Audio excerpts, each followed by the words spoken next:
हरिओम आत्मीय भक्तजनों, सप्रेम जय श्री हरि। आज गायत्री मंत्र की एक ऐसी उपासना पद्धति हम बताने जा रहे हैं जिसमें उन स्त्रियों को लाभ मिलेगा जिन्हें कोई संतान नहीं है। कई भक्तों से ये सुनने को मिला है कि बाबा जी मैं बहुत साधना कर चुका हूँ, अब तक हमें कोई संतान की प्राप्ति नहीं हुई। तो संततिहीन सुसंतति पावे, सुख संपत्ति युत मोद मनावे। परम पूज्य गुरुदेव ने गायत्री चालीसा में ऐसा लिखा है। जो संतानहीन बांझिन स्त्री है वो गायत्री की उपासना से सुंदर संतान को प्राप्त करती है।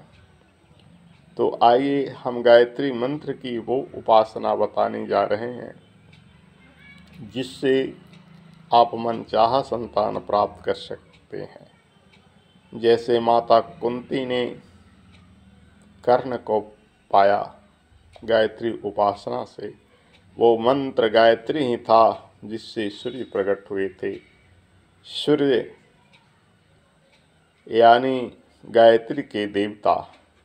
गायत्री मंत्र का आरंभ ही सूर्य के स्मरण से होता है, क्योंकि गायत्री मंत्र आरंभ यहाँ से होता है।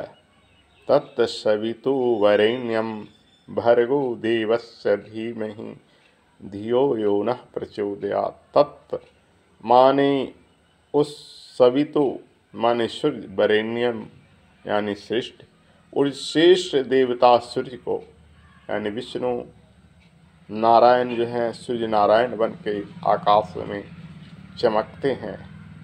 तो उस श्रेष्ठ देवता सूर्य का भर्ग हम धारण करें। तो भर्ग यानी दिव्य तेज को कहाँ धारण करें? अपने आप में धारण करें, गर्भिणी स्त्री गर्भाशय में धारण करें, ऐसी भावना करें। मंत्र तो पूरी जपना है, प्रणव और व्याति लगा कर ही, क्योंकि ओम भूर्भुवः स्वः तत्सवितुर्वरेण्यं भर्गो देवस्य धीमहि धियो यो नः प्रचोदयात्। ये पूर्ण रूपेण जपना है। तत्सवितुर्वरेण्यम से शुरू जरूर होता है, लेकिन ओम प्रत्येक मंत्रों का इंजन है, इसलिए बिना ओम लगाए हुए शास्त्र में किसी भी मंत्र जपने से प्राणवान नहीं होता है। और भूर्भुवः स्वः व्याति है, 3 लोकों का प्रतीक है। तो आइए कैसे करें गर्भधारण के लिए गायत्री उपासना।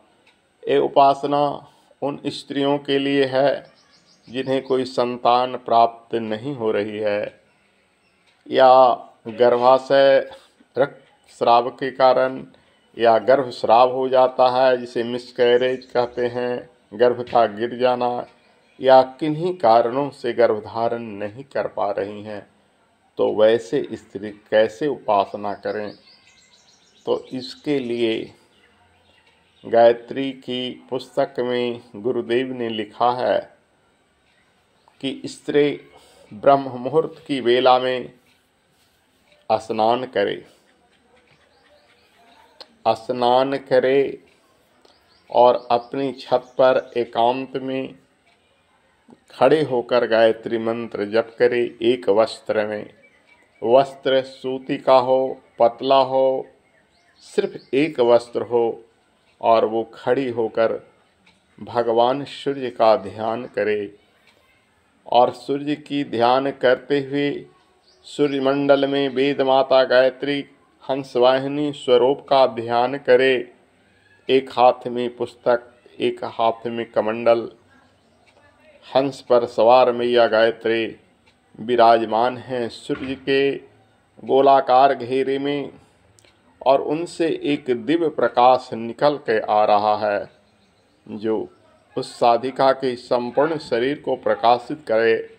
और उस तेज प्रकाश में एक प्रचंड प्रकाश जिसे भर्ग कहते हैं, वह भर्ग आ रहा है और वह ब्रज के समान तेजस्वी है क्योंकि वीर्य के लिए मंत्र कहा गया है वेदों में, तेजोसी तेजोमयी देई वीर्य ऐसी वीर्यमयी देई।